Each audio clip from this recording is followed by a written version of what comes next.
পাতিলোৱা মৰমৰ ভায়েক বিশাল ফুকনক অকলে বিপদত এৰি বায়েক সুমি পলাই গ'ল।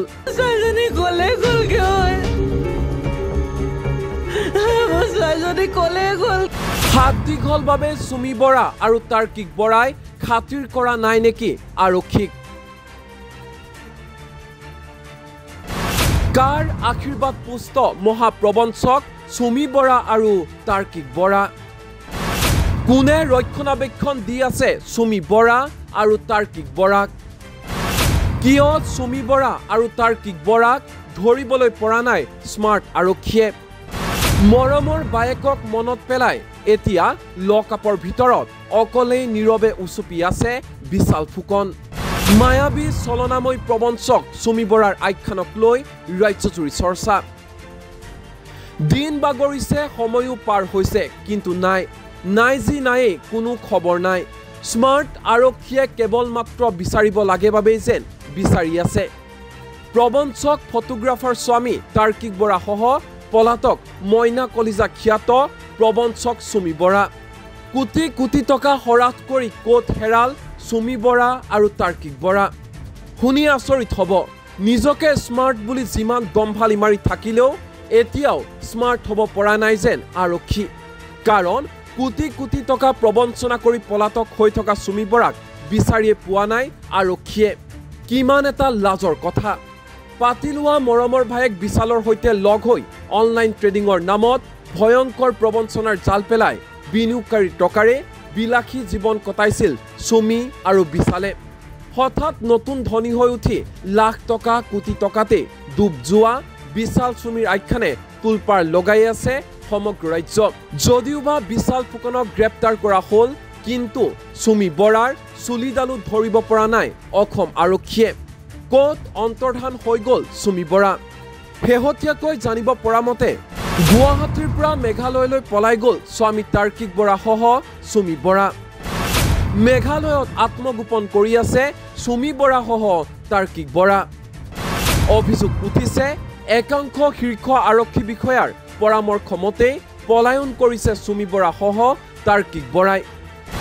সুমি বৰা সহ তাৰ্কিক বৰাক বচাবলৈ একাংশ শীৰ্ষ আৰক্ষী বিষয়া উঠি পৰি লগাৰ অভিযোগ উত্থাপন হৈছে। একাংশ আৰক্ষী বিষয়ায়ো বিশাল ফুকন আৰু সুমি বৰাৰ ওচৰত ধন বিনিয়োগ কৰাৰ অভিযোগ উত্থাপন হৈছে। মেঘালয়ৰ সুৰক্ষিত স্থানত লুকাই আছে সুমি আৰু তাৰ্কিক। দিকচুৰ ঘৰৰ পৰা ওলাই গৈ মেঘালয় পালেগৈ হেনো সুমি আৰু তাৰ্কিক। চলনাময়ী প্ৰবঞ্চক সুমি বৰাৰ কথা ইতিমধ্যে সকলোৱে গম পাইছে। কেনেধৰণে ডেষ্টিনেশ্যন ৱেডিঙৰ নামত কোটি কোটি টকা খৰচ কৰি দিছিল মৰমৰ পাতিলোৱা ভায়েক বিশাল ফুকনে। কিদৰে বিয়াৰ পিছত ডুবাই ট্ৰিপলৈ লৈ গৈছিল মৰমৰ বায়েক সুমি বৰাক বিশাল ফুকনে। কেনেধৰণে সুমি বৰাক কোটি টকাৰ শ্বপিং কৰি দিছিল বিশাল ফুকনে। সেই কথাও নিশ্চয় সকলোৱে গম পাইছে।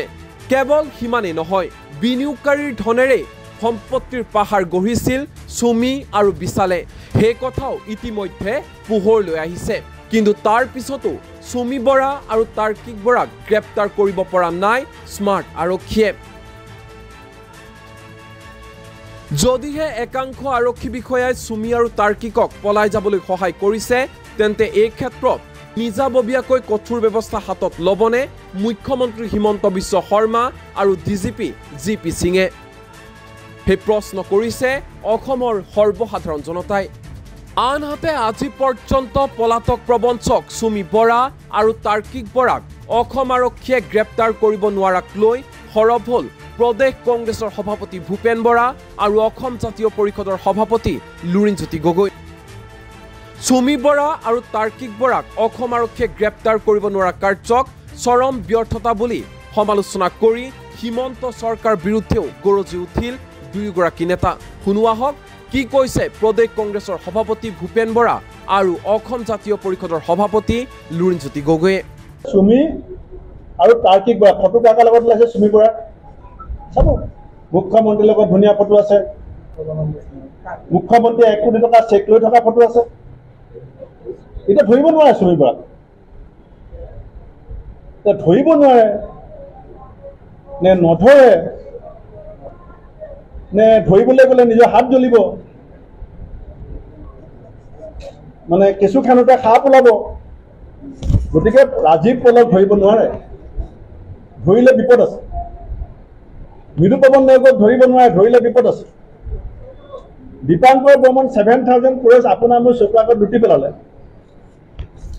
গৃহ বিভাগটো ক'ত আছিলে? 7,000 কোটি টকা, 1200 টকা অৰুণোদয়ৰ কাৰণে মানুহে 45 ডিগ্ৰী চেণ্টিগ্ৰেড গৰমত লাইন পাতে। 7 লাখ crore অসমৰ পৰা লুটি লৈ গ'ল। গৃহ বিভাগে গম নাপায়। গম নাপায় নে পায় আপোনালোকে বিচাৰিব, মই নকওঁ। কথাটো চিন্তা কৰিব কিন্তু। আৰু এইকেইটা মই লিষ্টখন আপোনালোকক দি দিম। আপোনালোকে মুখ্যমন্ত্ৰীক লগ পালে সুধিব যে ভূপেন বৰাই কৈছে যে মৃদু পৱন নেওগক ধৰিবলৈ আপোনাৰ সাহস নাই, ধৰিলে আপোনাৰ হাত জ্বলিব। দীপাংকৰ বৰ্মনক ধৰিলে আপোনাৰ হাত জ্বলিব, আপোনাৰ পুলিচৰ হাত জ্বলিব। এতিয়া চুমি বৰাৰ যেতিয়া বিয়া হৈছিলে পিছফালে অচি এজন থিয় হৈ আছে, জানি চুমি বৰাৰ বিয়াৰ যিখন ফটো আহি আছে সংবাদ মাধ্যমত, ক'লা চশমা পিন্ধি গোলাঘাটৰ ফালে অচি এজন পিছফালে থিয় হৈ আছে। এতিয়া আৰক্ষী সঞ্চালক প্ৰধানে সেই অচিজনক সুধিব নেকি যে তুমি এই স্কেমটোত জড়িত আছানে নাই? নুসুধে। সুধিবলৈ গ'লে কেঁচু খানোতে সাপ ওলাব। গতিকে কি হৈ আছে, কেনেকৈ লুটপাট চলি আছে, যেতিয়া লুটপাট তীব্ৰ ৰূপ ধাৰণ কৰে তেতিয়া নতুন নিশ্চয়তা সন্মুখত লৈ আহে। চাব, অসম পুলিচে এতিয়ালৈকে কাক কাক ধৰা নাই। মই অসমৰ মাননীয় আৰক্ষী সঞ্চালক প্ৰধান GP সিং ডাঙৰীয়াকো মনত পেলাই দিব বিচাৰিছোঁ যে আপুনি কাক কাক ধৰিব পৰা নাই। ধৰিব পৰা নাই নে ধৰা নাই, নে ধৰিবলৈ চেষ্টা কৰা নাই, নে ধৰিবলৈ আন্তৰিকতা নাই, নে অন্য কিবা কথা আছে মই নাজানো। কিন্তু ৰাজীৱ পল আচল কিংপিন APSC কেলেংকাৰী নেপালত পলাই আছে বুলি চবেই জানে, ধৰা নাই। মৃদু পৱন নেওগ 22 চনৰ পৰা পলাতক। হিমন্ত বিশ্ব শৰ্মা মুখ্যমন্ত্ৰী হোৱাৰ পাছৰ কথাবিলাক কৈ আছে। মৃদু পৱন নেওগ আজিলৈকে পুলিচে ধৰা নাই। আৰু কিমান ডাঙৰ ৰেকেটৰ লগত জড়িত। Dipankar Barman 7,000 crores financial fraud. Dipankar Barman কিমান? 7,000 কোটি টকা। সুনীল গগৈ আমাৰ এইফালৰে জল জীৱন মিছন কণ্ট্ৰেক্টৰ, জুন মাহৰ 2024 পৰা আজিলৈকে চৰকাৰে একো খবৰ আমাক দিব পৰা নাই। ধিং ৰেপ কেছ কিমান হুলস্থুল হ'ল? এজনটো পানীত পৰি মৃত্যু হ'ল, দুজন ক'লে গ'ল। CMটো বহুত কথা কৈছিলে। ধিং ৰেপ কেছত দুজন কোনোবাই খবৰ ৰাখিছে নেকি? আৰু এতিয়া আহিলে আজি যে এই 4 দিন 5 দিন যে অপৰাধীসকল মুক্ত আকাশৰ তলত ঘূৰি ফুৰিছে, এনেকে যি অৰাজক পৰিস্থিতি সৃষ্টি হৈছে, এই 4-5 দিন হ'ল আজিলৈকে মূল যিসকল ইয়াৰ লগত অভিযুক্ত, যিগৰাকী কৰিঅ'গ্ৰাফাৰৰ লগত জড়িত ব্যক্তিৰ কথা উল্লেখ হৈছে, তেওঁৰ পতিৰ কথা উল্লেখ কৰিছে, আন যিবোৰ ইয়াৰ লগত জড়িত হৈ থকা অপৰাধী আজিলৈকে মুখ্যমন্ত্ৰীয়ে কৰায়ত্ব কৰিব পৰা নাই।